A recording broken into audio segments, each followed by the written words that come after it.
A warm welcome to all of you in this online session to be conducted by Padma Bhushan Dr. Sam Pitroda.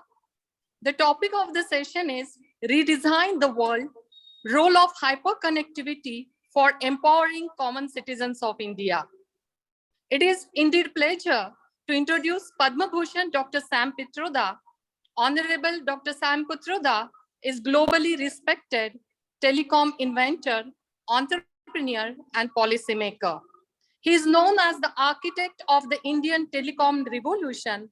Dr. Sam holds around hundreds of technology patents worldwide and has built several successful companies while creating thousands of jobs.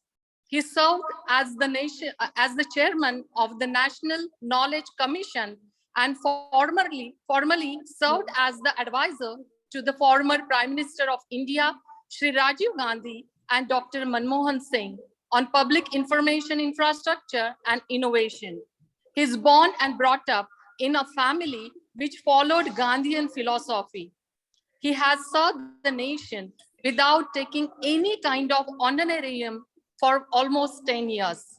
Dr. Sam is an ideal example that a person from a lower middle class who follows Gandhian philosophy on the basis of wisdom, abilities, dedication, and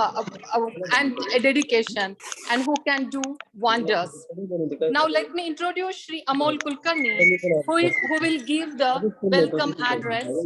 Shri Amol Kulkarni is an entrepreneur and committed to the cause of employing advanced telecommunication technology for the betterment of the commons. As such, he is heading 12,000 crores SSK Group for the world's biggest Samsung distributors.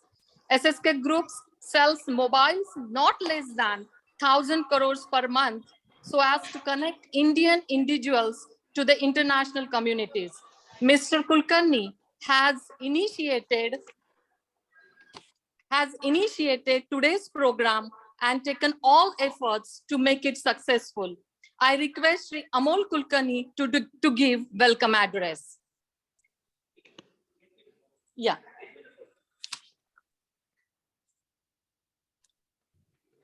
Hello, everybody. This is Amol Kulkarni from Gandhi Bhavan. I hope you are not getting my echoed sound. Hello? We are. Yeah, you are getting me. You are not getting the echo sound, I suppose. Are you getting my voice clear? Yes, sir. right now we are, yes. Right now it's clear. Yeah. Is Sam getting my voice clear? Yes. Okay, thank you, Sam. This is Amol.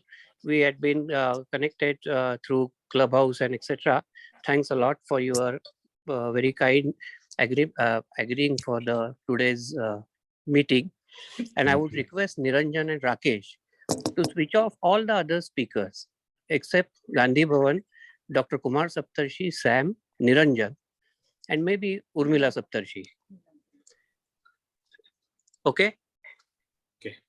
Huh? So you can do it. Yes. because otherwise we are getting here. There are loudspeakers since this is an auditorium, and we are getting so very loud noises from houses and other things. Mm-hmm. So I would request Niranjan and Rakesh to mute other people, and I will ask Dr. Sam to preside over and start the conversation. Take over the conversation. Take over the meeting. Thank I'll you. request. Thank you. Okay. My friend Niranjan Thakle, Mr. Neelam Pandit, Marji, Sachin Gaikwad, friends, ladies and gentlemen, greetings from Chicago. It is indeed a special honor and privilege for me to be with you on this special occasion. I want to thank the organizers for giving me this opportunity. I want to talk really about the hyperconnectivity and its impact on leadership, India, and on the world. I wrote a book while I was in self-quarantine during COVID crisis. And the idea was to really look at the journey that I had and the journey of the world with specific focus on hyperconnectivity. For the first time in the human history, we are all connected. All 7.5 billion people are essentially connected. Not that everybody has telephone, not that everybody has connectivity, but there is enough minimum critical mass today with almost over 8 billion mobile phones to say that the world is connected. This connectivity is very different from the connectivity of the past. But this connectivity brings about democratization of information, decentralization of implementation, and demonetization of services. It is about video, voice, data, graphics, images. It is about artificial intelligence. It is about content, context, and it gives you a very powerful way to connect with the world. In this process, knowledge and information is available to everybody, irrespective of their race, religion, color, language. Distance is basically dead, and time is instant. What does this really mean to the human civilization? Is the question that I have been asking.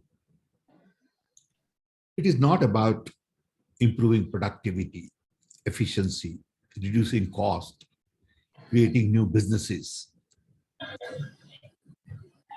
In the process, creating new wealth.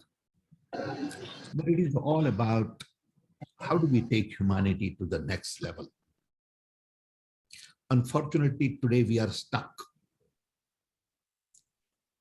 with a mindset that focuses on using this hyperconnectivity to really go on doing same thing that we have been doing, little better, little cheaper,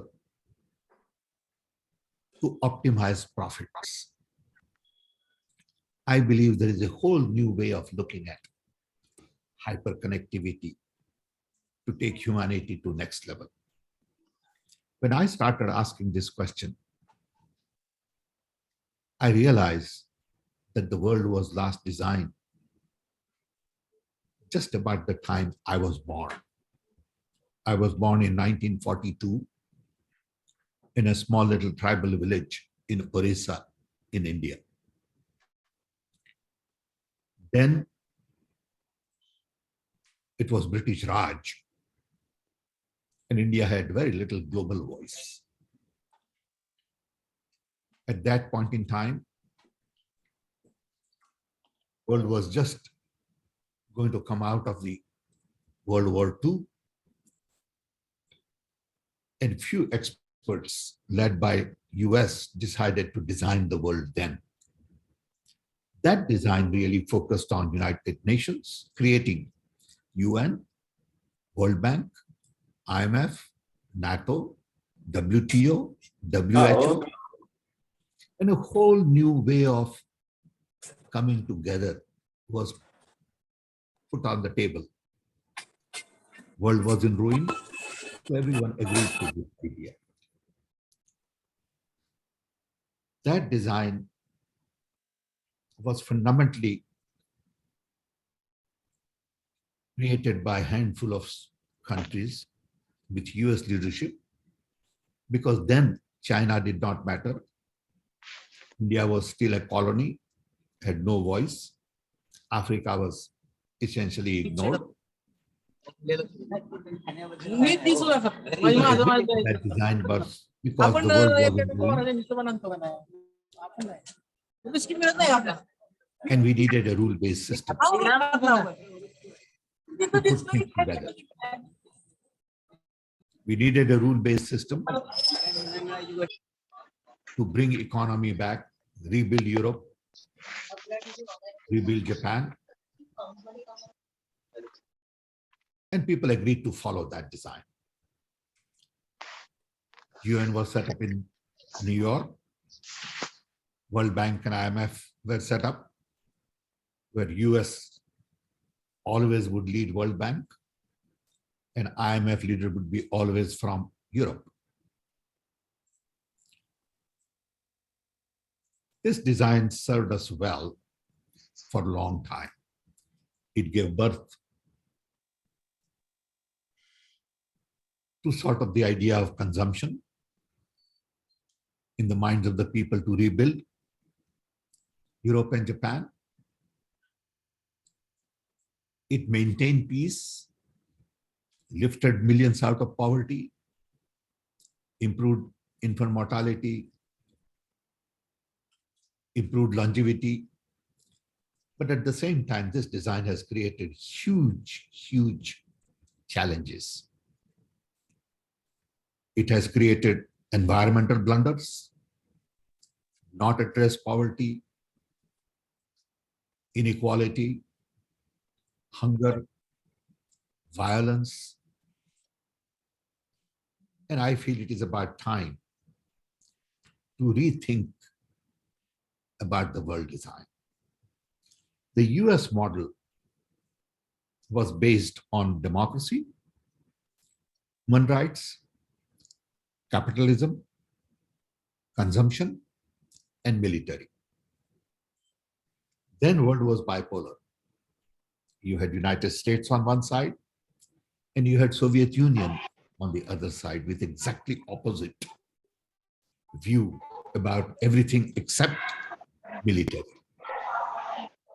While US was promoting democracy, Soviet Union was promoting communism, strong party base. US was promoting human rights. Soviet Union had no interest in human rights. US was promoting capitalism. Soviet Union wanted state-based socialist economy.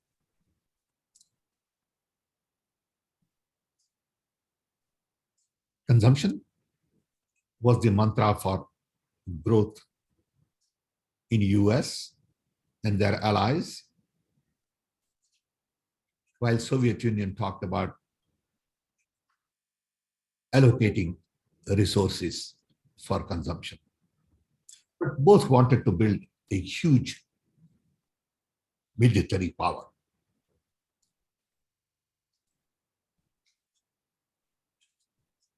In the process, after the design was set up, several things happened. Mahatma Gandhi led independence movement in India, decolonized not only India, but the entire world in a very short period of time. India got independence in 47. With it, a domino effect started.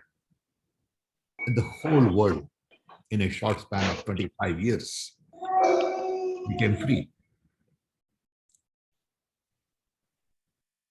At the same time, China, in the last 30 years, would rise to a level no one ever thought China could ever do. In the process, Soviet Union fell apart. A lot of little countries were born out of Soviet Union with American aspirations to be a democracy, focus on capitalism, free market economy. And it seemed like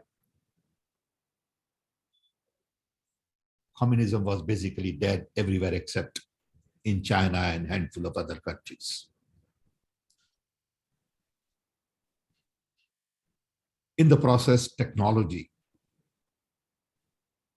got democratized, became pervasive.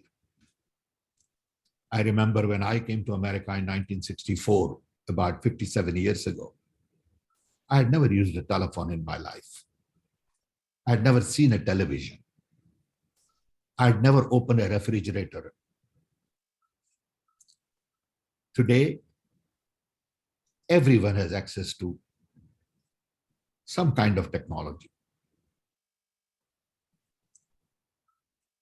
And in the process of technology growth, we have created a huge amount of inequality in the world. Very few people have become very rich, and lots of people are still living in poverty. This inequality is a great concern going forward.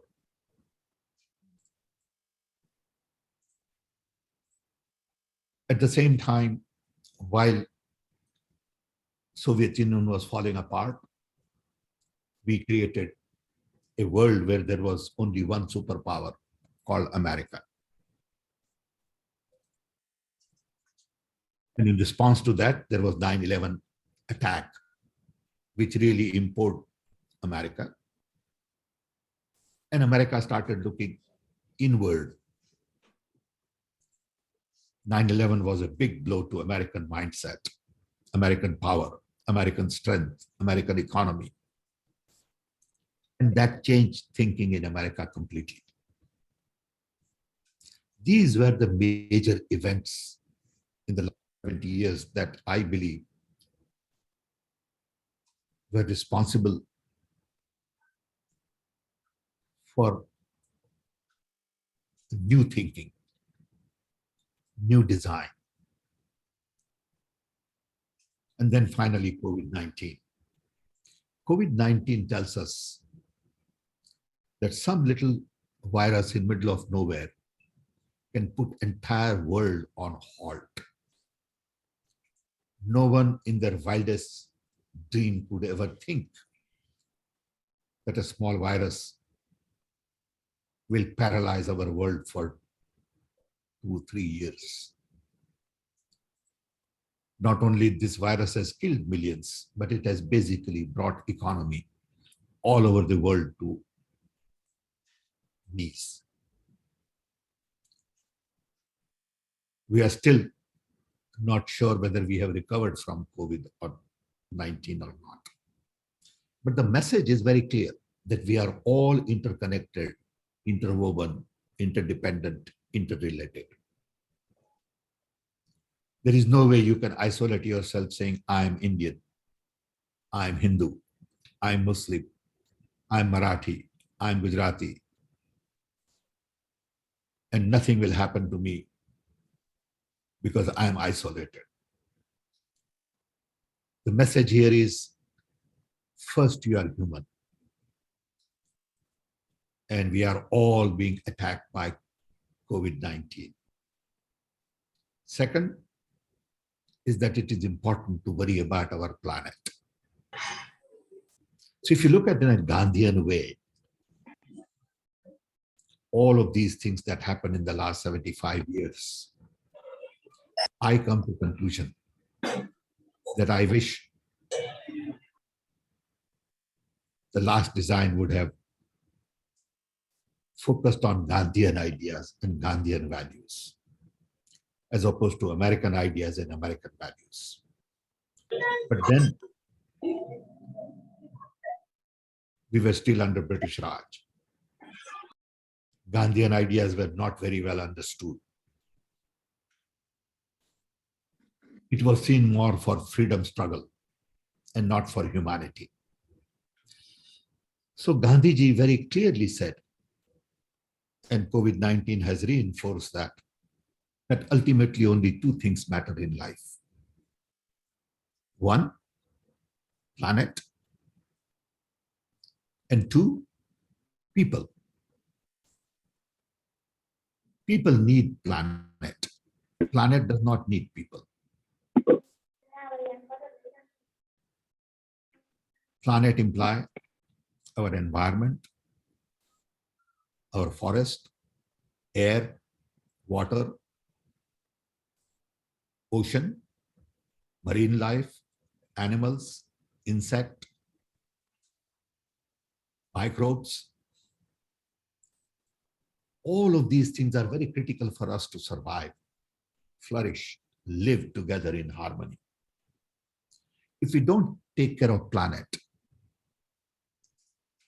planet cannot take care of us. Look at what we have done in the last 50 years to our planet. Not only we have destroyed our forests, recent debate on climate challenge, climate control, heating of the planet, and its implications tell us that we need sense of urgency to take care of our planets. Our planet is in pain because we haven't really paid attention to our planet.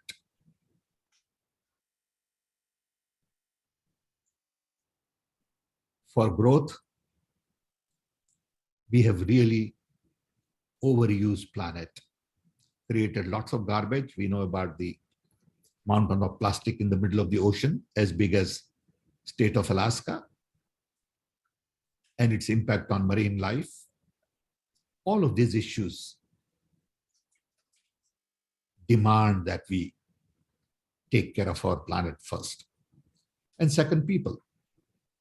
Irrespective of where we are, what we look like, what we believe in, we are all human beings and we need to be treated with respect, dignity, given rights, and we need to be inclusive. This is what Gandhiji talked about all along. If we had understood the real essence of Gandhi, which to me lie in truth, trust, love, democracy, equality, justice, diversity, inclusion, localization. Some of these ideas are very simple. And Gandhiji was very clear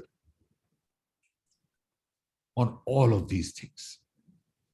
But his main emphasis also on non-violence. He realized that violence is at the core of human conflict. If you look at human history, it's all about violence. People come in, attack, take control, whether it is white man coming to America and killing local Red Indian, or British coming to India and taking charge of a very prosperous nation, where in 1760, India's economy was the largest, almost about 27% of the world. And when British left, it was only 2%.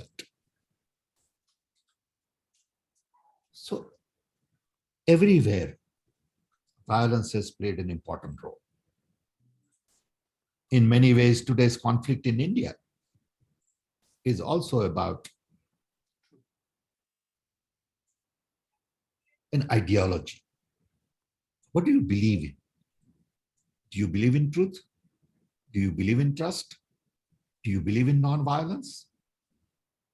Then you take one path. If you believe in Hindu Rashtra, ignoring minority, if you believe in violence, if you believe in lies, if you believe in hate, if you believe in misguiding people. There is another path. And this difference is the key to redesign the world. So today, world has two visions.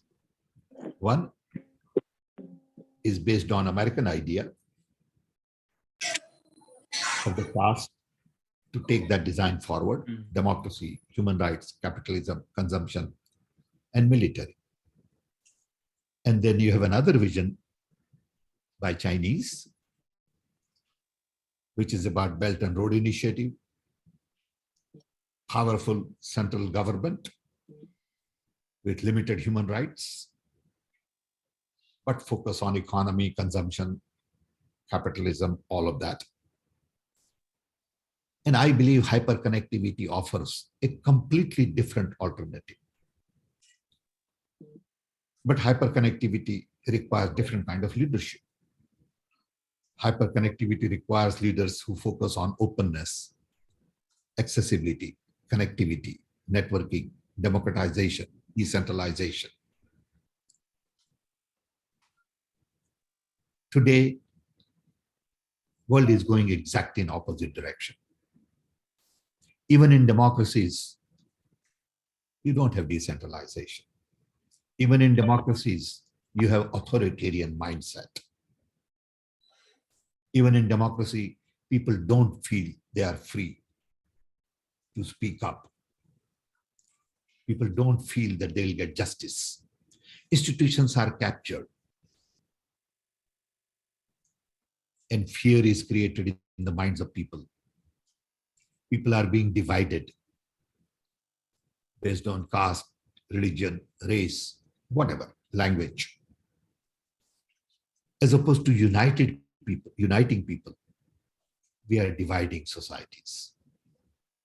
So what we need today, world over, is to some extent very Gandhian idea of the world. So the book that I wrote talks about a new design to take democracy to inclusion. Democracy is the only answer because hyperconnectivity empowers every human being. Hyperconnectivity gives you this as the window to the world. It gives you knowledge, it gives you access to everything. So you need to take democracy and make it more inclusive. But today, democracies are not inclusive. Democracies are dividing people, are saying this group of people are better than the other group of people. In America, you have Black Lives Matter. In India, you have caste, religion, Dalits. And until we address those issues that Gandhiji talked about and build real inclusive world, there is no way we can take the benefit of democracy to humanity. So at the end of the day, humanity is the core to our future. Two, human rights are not good enough. We need to provide human needs. Today, we can produce anything. We live in an economy of surplus and not economy of scarcity. But we still think like we live in an economy of scarcity. The key is, what do we want to produce? And for whom do we want to produce? We wind up producing for people who can afford to buy and not for people who need it. It's a very different way of looking at the world. We have to make sure that we can provide minimum needs to everybody. It is possible to do that. Today, we spend $2 trillion a year on fighting, on military. We can eliminate hunger for less than $200 billion a year. 1/10 of what we spend on military machine to kill is all that you need to eliminate hunger. 3, capitalism. Capitalism hasn't served well to large number of people. It has done well overall in creating wealth, but it has really concentrated wealth in the hands of very few. As I said earlier, very few are very rich. And lots of people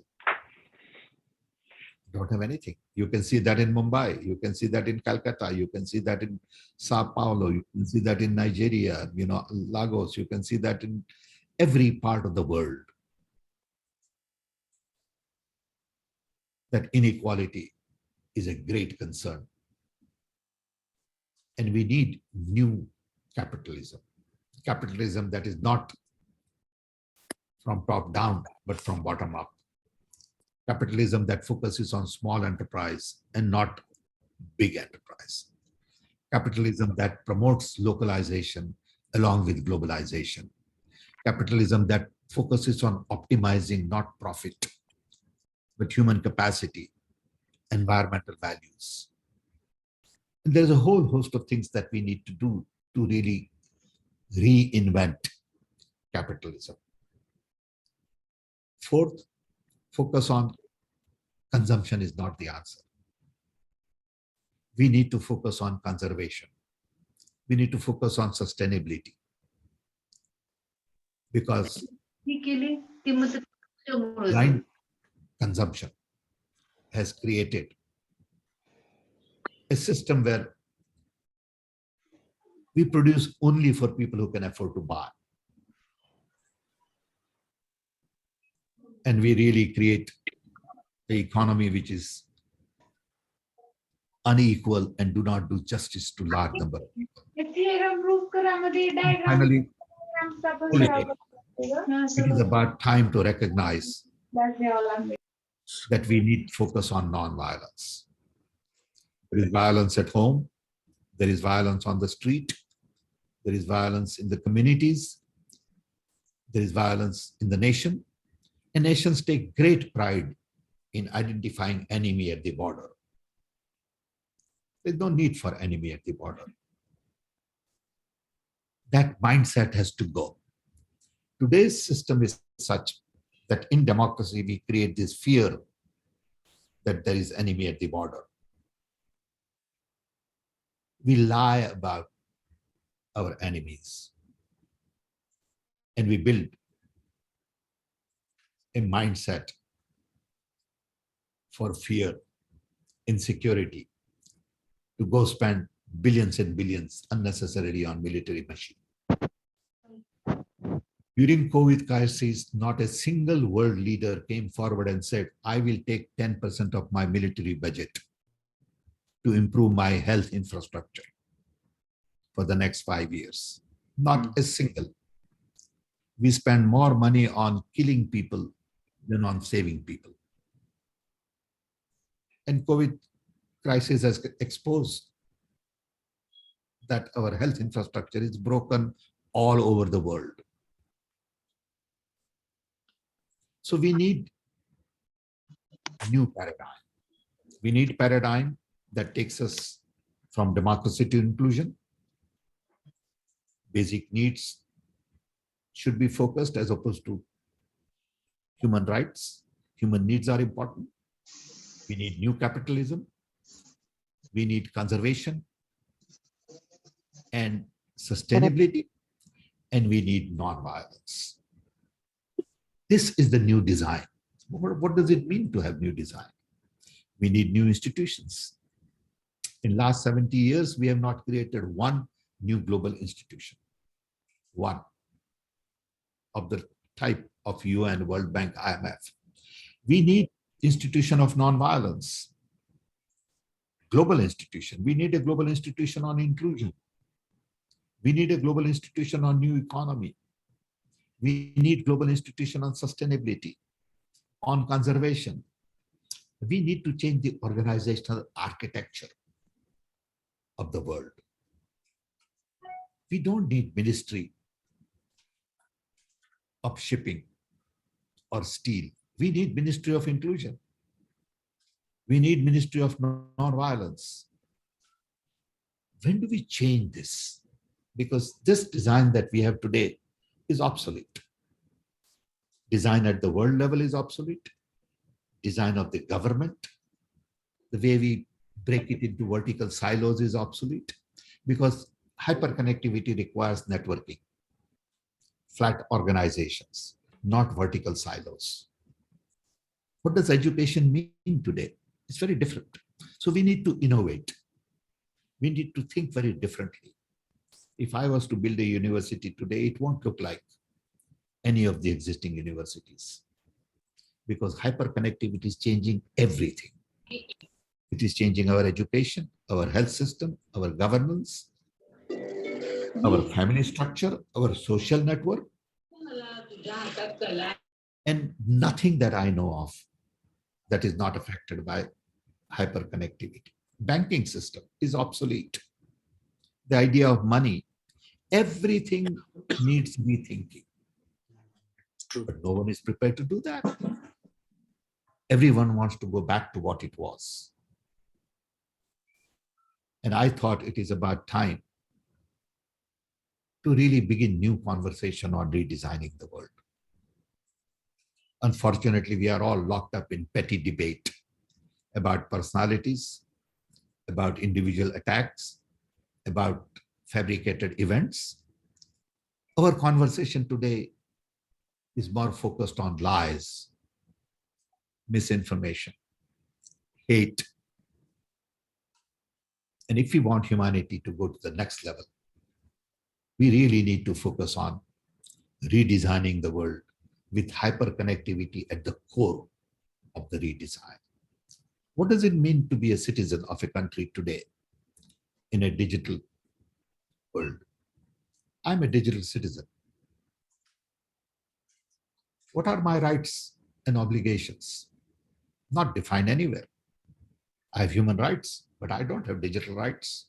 What does it mean to have digital rights? I could live in one country, work in another country, get paid in third country. What does nationality mean anymore? Why should I be loyal only to one country? I could be loyal to humanity. I could be loyal to planet. And in the process, if I am not loyal to one country that is not doing right, it is perfectly okay. I have to have my loyalty to an idea. Today, what we are fighting in India is the fight of an idea of India. What kind of an India we want to build? Do we want to build an India where some people are excluded? Or we want to build an India where everybody is included?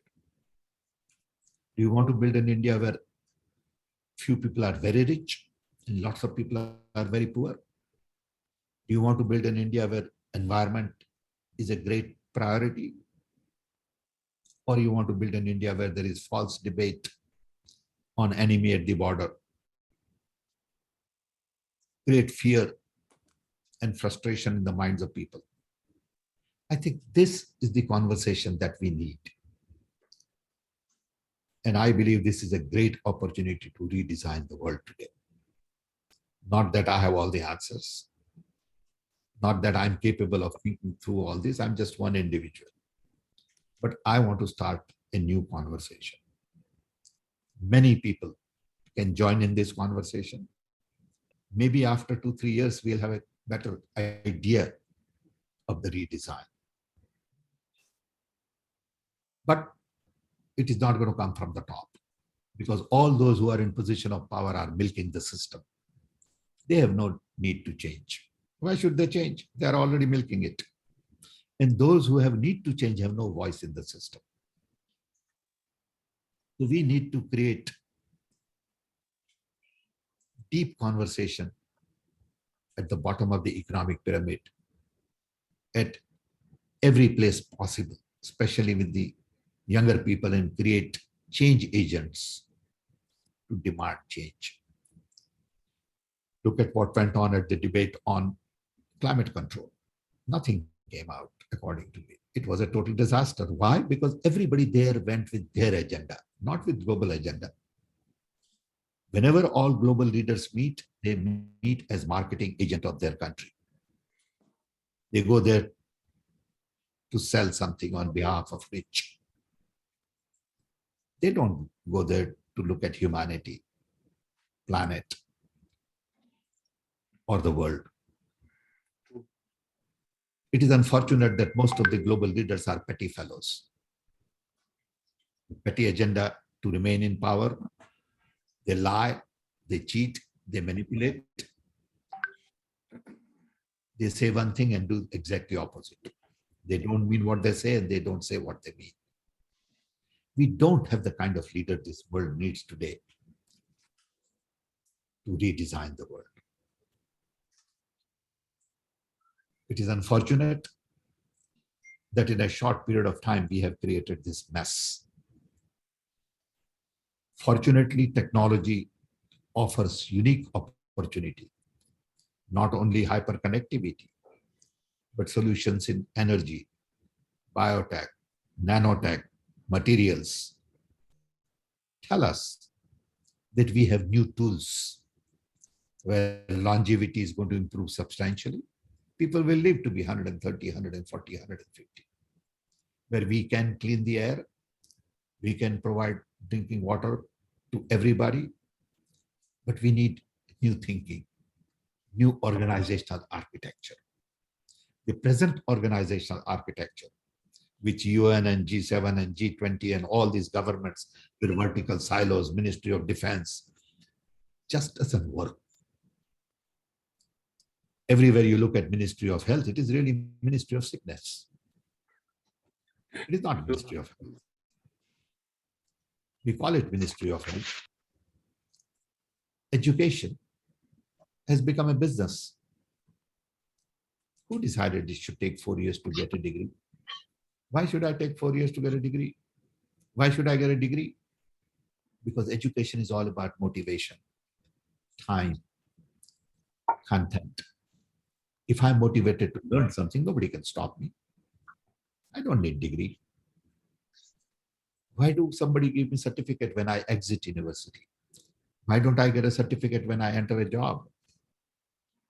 These are all very complicated questions which require completely new thinking. And unless and until we are prepared to think, we are not going to be able to. When I started thinking about redesigning the world idea, I had Gandhi as my focus. I grew up in Gandhian environment. I was born in British Raj, but as a little kid, I grew up in a small little house where there were 5 big pictures on the wall. Nehru, Gandhi, Patel, Maulana Azad, and Subhash Chandra Bose. They were my heroes. Their ideas is what I lived with. I don't even know what it meant growing up. But we realized that truth and absolute truth is going to be the real guide to your life. Loving everybody is important. If some little child is hurt, I'm not going to ask him, what is your religion? What language do you speak? Humanity has to be at the core of everything we do. And I went to a boarding school where Gandhian way of life was practiced by our teacher. They all wore khadi. They were all loving, caring, dedicated teachers who gave their life. And everything we learned growing up became a core of your life. We didn't have to be told that this is Gandhian. We realized that this is the way it has to be. We never lied. There's no need to lie. So I think if world had paid attention to Gandhian ideas when the first design was being created, it would have been a different world. But then Gandhi was seen as a liberator fighting British Raj and not as a great philosopher who understood the worldview.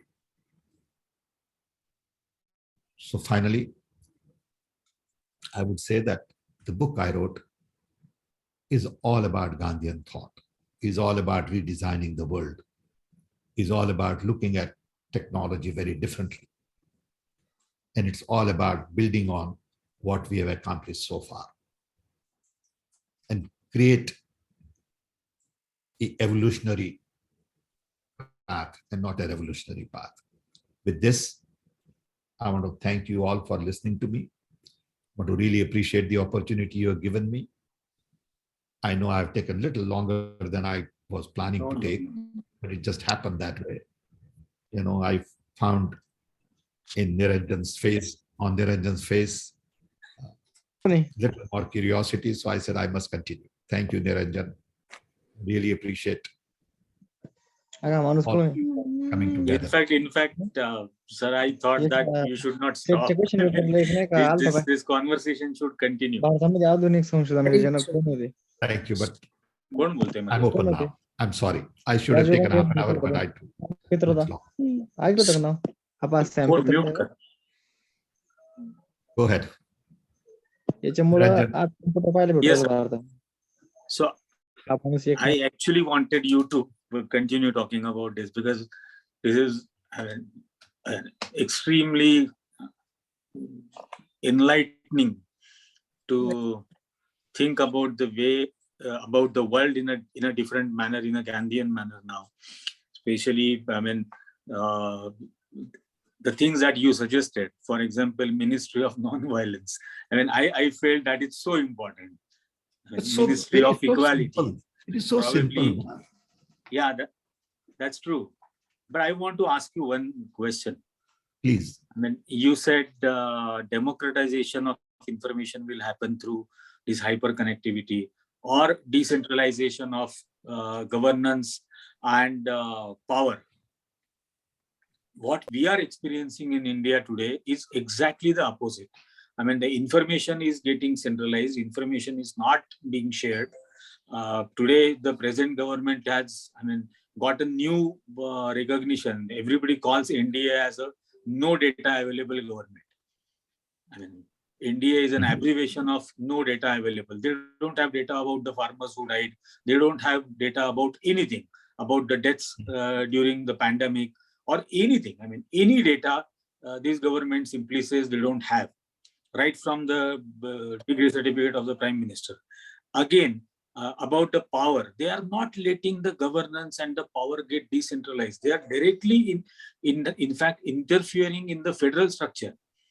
I mean, they are trying to amend laws which are completely in the jurisdiction of the state governments, but they are directly interfering. And now we actually need a solution. And if that solution is a technological solution, that it is most, I mean, something which we want to have. And if this hyperconnectivity can give us decentralization of democratization of information and decentralization of power, then definitely that's the need of the hour for all the Indians. So how that will happen? Kindly elaborate. See, first of all, what is happening in India is not unique. It is happening in many other countries. India is one example. You saw what happened during Trump administration in America. Yeah. So I think democracy everywhere is being hijacked wherever possible. Because to me, it is a knee-jerk reaction to hyperconnectivity. Saying, oh my God, power is now going to be decentralized. Oh my God, I'm going to lose my status. Oh my God, people will be empowered. Okay, so I better hold on to my power because it's going to go away anyway. So everybody wants to centralize. In democracy, they want to lie. They want to create fear. They want to divide because they know that they can't stop it. It is out of control because this is going to be empowering everybody and they are afraid of it. So they are reacting. Until people oppose that, people raise their voice, they will continue to centralize. Gandhiji always talked about courage. Yes. Very little attention to courage. Do we have the courage to fight? If we don't have courage, they'll capture it. Okay. We need courage and conviction to fight against these people who believe in wrong values. You got to empower people. You got to trust people. You got to love people. Okay. And you got to treat people with respect, dignity, irrespective of what language they speak, what religion they follow, what they look like. They may be, white, they may be black, they may be brown, they may be yellow. Doesn't matter which nationality they have. Okay. I think it's important to recognize very clearly that there are only two things that matter: planet and people. There is no third thing. Okay. Am I going to take care of my planet so I have fresh air to breathe? I mean, look at what is happening in Delhi. How can you live in Delhi with that kind of an environment? You may be owning, 500 crore house. What good is that? Okay. So if we don't take care of our planet, we don't have fresh air to breathe, clean water to drink, how can we live? And then there is enough for everybody. Treat people with respect, dignity, love them, care for them, and don't divide them. Okay. I don't need to know what language you speak or what, you believe in, as long as you and I agree that we believe in humanity. I think that's the problem today. The problem today in India is the battle of ideas. What do you believe in? Do you believe in unnecessarily hammering on an enemy that doesn't exist? Do you believe in lies? Everything is lie. Everything is lie. Everything is a drama. Everything is a personal attack. Everything is just twisting information, misguiding people. And I think some people will have to have courage to stand up and say, wait a minute, this can't go on. This is not the kind of India I signed up for. This is not the kind of India that we fought for. Okay. We want India where everybody lives in peace and harmony. In small little village where I grew up, right in front of our house was a Muslim family. Right next to it was Sardarji. Then there was Marwadi Jain. And in the back, there was Oriya tribal. We all lived in comfort and peace and played with each other. And it was a family. Nobody ever bothered about what your religion was. We grew up in that kind of an environment. And we thought that was a normal thing to do. And today, it is exactly. I think that has to change, and only change it. We have an option. Either we go watching and getting sucked into what goes on, or we fight the battle. Democracy is always work in process. Democracy is never done. You can't take it lightly. You have to keep at it. If you don't keep track of it, somebody is going to hijack. And that's what is going on to some extent. Yeah. I remember, during our conversation way back in 2018, you had said that hate has an expiry date. And love, democracy, peace, these are the timeless values. Absolutely. Absolutely. But we cannot keep on hoping that one day hatred will die of its own. We have to, as you said, we have to work on these timeless values. Absolutely. And the only way to change this is to change ourselves first. Yeah. If enough of us changed, India will change. If enough of us don't change, India will not change. How can we live in hate and fear? Why don't we live in love and comfort and peace? Okay. Why do we have to discriminate Dalits? Why do we have to be so cruel to our women? I mean, these are all very simple, fundamental questions. Okay. But we wind up debating wrong issues. We wind up debating personalities. And it has become a debating society. The one who can lie more eloquently is seen as a hero. Okay. Yeah. So, Unfortunate. May I interrupt now? Yes, please. please go ahead. Yeah. Thank you, Dr. Sam Pitroda, for your thought-provoking, very inspiring address. And we were eager to hear from you all these things. And so many statements are very much relevant to our contemporary situation. Niranjan sir also has rightly said that all these values really we need in this contemporary situation. Thank you very much.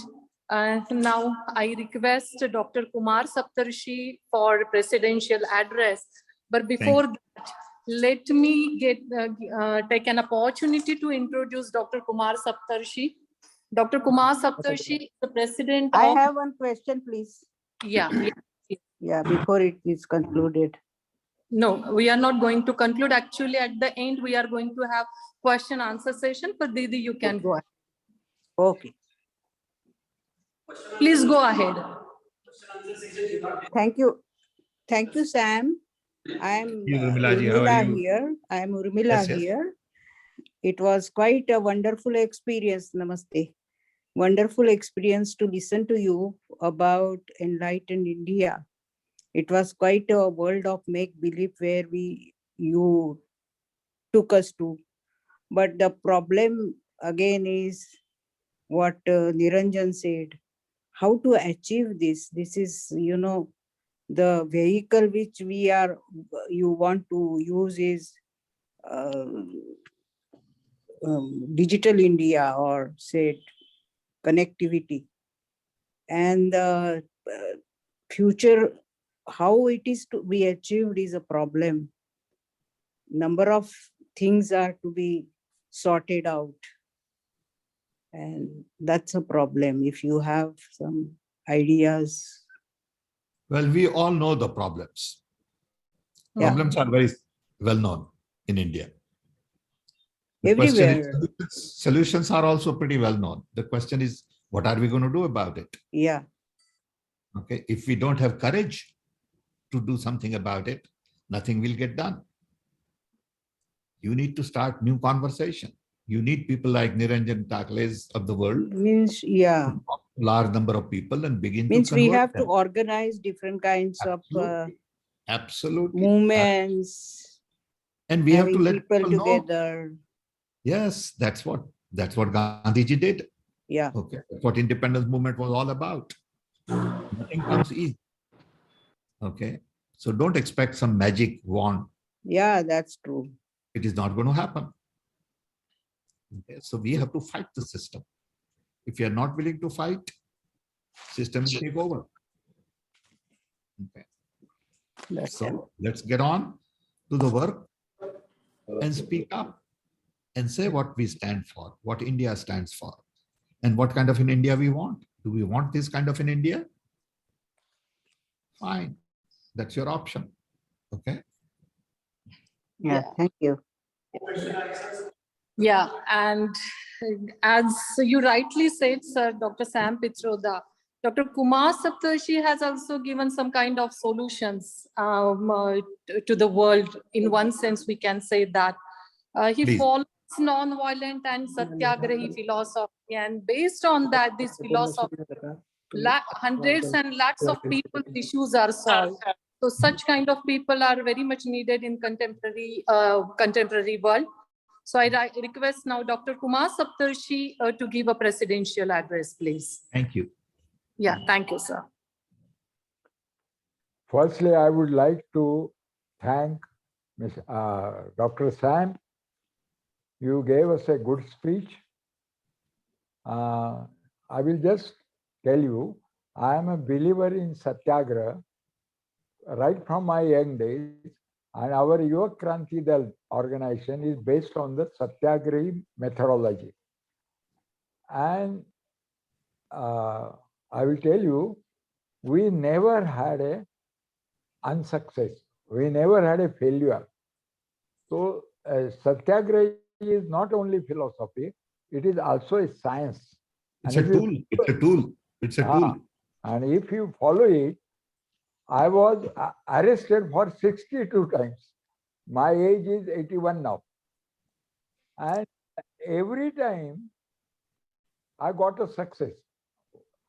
So I had to believe that this is a science. Now I'm president of the Maharashtra Gandhi Smarak Nidhi in Pune. This is the organization, institution was formed after Gandhiji's assassination. And Mr. Mama Sahib Devgirikar, who was the president of State Congress at that time, he was very keen because he had a guilty conscience. And Nathuram belonged to Pune. He said, I knew him. And I was not aware what will happen. So he took a oath of not marrying and fully devotion to keep the Bapuji alive in spirit. And he created a very nice institute. I am a third president. So sometimes when you will be in India, I would like to meet you, or I will invite you to my institution. Delighted. First First of all, you look very good for 81. Thank you. And then we will have some new ideas. Thank you. Our institution sent one person from a Dalit community. He said that you always say that exposure is a very good thing. Otherwise, you are living in a small community. So I said, I can't provide you plane, aeroplane or all that, but I will give you one bicycle and a tent. And if you need money, he visited 46 countries. Wow. In 5 years. Except Pakistan, he got visas in China, Russia, no problem. And his experience is, in Gandhi's name, nobody needs money. People know Gandhi everywhere, and we had a very minimum expenditure for him. So this is the experience. Now we will have to reinvent Gandhi in India also. Because in India, there is a resistance for this father of nation. But one thing happened recently, that all the farmers, they... For Satyagraha. It was a Satyagraha.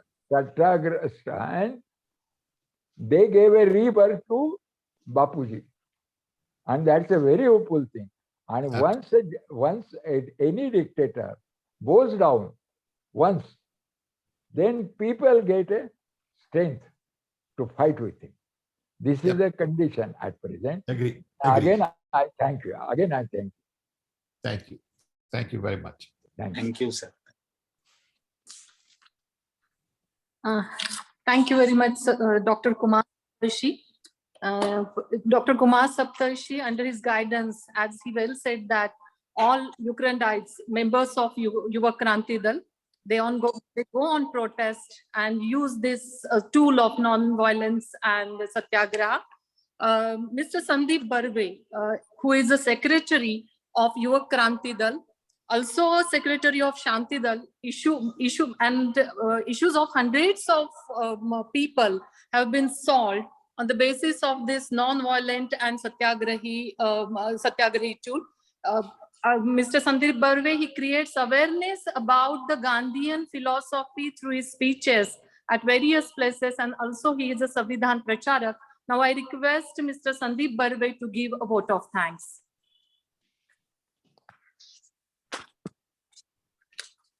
बहुत बहुत धन्यवाद करना चाहूंगा मैं हमारे साथी अमोल कुलकर्णी जी का और हमारे गांधी भवन के सचिव अनवर राजन जी का, जिन्होंने आज पद्म भूषण डॉक्टर सैम पित्रोदा के साथ हमारे उनके विचार सुनने का मौका हम सबको दिया। अमोल जी ने बहुत अच्छा इनिशिएटिव लिया, उनके साथ संपर्क किया और सैम जी के ऑफिस से बहुत अच्छा कोऑपरेशन हम सबको मिला। और ये आज का प्रोग्राम ऑर्गेनाइज करने में अमोल जी का और हमारे गांधी भवन के सचिव अनवर भाई राजन, इनका बहुत बड़ा रोल रहा। आज के इस प्रोग्राम में हमारे साथी निरंजन टकले, जो एक बहुत ही अहम रोल उन्होंने प्ले किया, क्योंकि शुरुआत में हम सब ने जो तैयारी की थी, लेकिन उसमें टेक्निकल प्रॉब्लम्स आने की वजह से हम लोग जुड़ नहीं पाए। लेकिन साथी निरंजन ने इस प्रोग्राम को शुरू भी किया और आदरणीय डॉक्टर सैम पित्रोदा जी से बहुत अच्छी बात भी की, कई सवाल जवाब भी बहुत अच्छे तरह से हुए। डॉक्टर सैम पित्रोदा जी को हम अक्सर कई सालों से टेलीविजन पर सुनते आ रहे हैं और हमेशा उनके बारे में पढ़ा है, लेकिन आज हम जब उनका लेक्चर सुन रहे थे तो उनकी जो बहुत ही शांत आवाज और बहुत धीर गंभीर तरीके से उन्होंने जो बातें रखी है, वो हम सब कार्यकर्ताओं के लिए बहुत ज्यादा महत्वपूर्ण इसलिए है क्योंकि उन्होंने उन सारे वैल्यूज को और उन बातों को प्रूव किया है। कोई भी ऑनरेरियम ना लेके पूरे 10 साल तक इस देश की सेवा करना, और जिस आईटी रिवॉल्यूशन के बदौलत आज का ये प्रोग्राम भी हो रहा है, तो मैं मेरे कई सारे आईटी प्रोफेशनल्स को हमेशा ये कहता हूं कि आप सुबह उठने के बाद आदरणीय राजीव जी गांधी जी का नाम हमेशा ले लीजिए और रात को हमेशा पंडित नेहरू जी का भी नाम लेते रहिए, और दिन भर डॉक्टर सैम पित्रोदा जैसे ऐसे शिल्पकारों का भी नाम लीजिए जिनके वजह से ये आईटी रिवॉल्यूशन हुआ और हम सब लोग सही तरह से ग्लोबली एक दूसरे से जुड़ पाए हैं। मैं शब्दों में बयान नहीं कर सकता, लेकिन बहुत बहुत आभारी हूं आदरणीय पद्म भूषण डॉक्टर सैम पित्रोदा जी का। बहुत अच्छा लगा उनसे, उनका आवाज सुन के, उनकी बातें सुन के। हम उनसे मिलना भी चाहेंगे और मुझे पता है कि आदरणीय अमोल कुलकर्णी जी और साथी निरंजन टकले जल्दी ही हमारी मुलाकात भी होगी। और डॉक्टर कुमार सप्तर्षि ने जिस तरह से कहा है कि गांधी भवन आने का हम फिर से एक बार उनको निमंत्रण देते हैं। आज के इस प्रोग्राम में बहुत सारे हमारे साथी जुड़े हुए हैं जो अलग अलग एरियाज में युवक क्रांति दल और महाराष्ट्र गांधी स्मारक जी के काम को आगे बढ़ा रहे हैं। बहुत सारे लोगों के मन में सवाल भी है, हम कई सारे सवालों को लेना भी चाहते थे, लेकिन समय के अभाव के कारण हम सवाल जवाब का सेशन नहीं कर पा रहे हैं। मैं सबसे ये रिक्वेस्ट करूंगा कि आप अपने सवाल जरूर mgsnidhi@gmail.com इस ईमेल आईडी पर जरूर आप अपने सवाल भेजिए, mgsnidhi@gmail.com।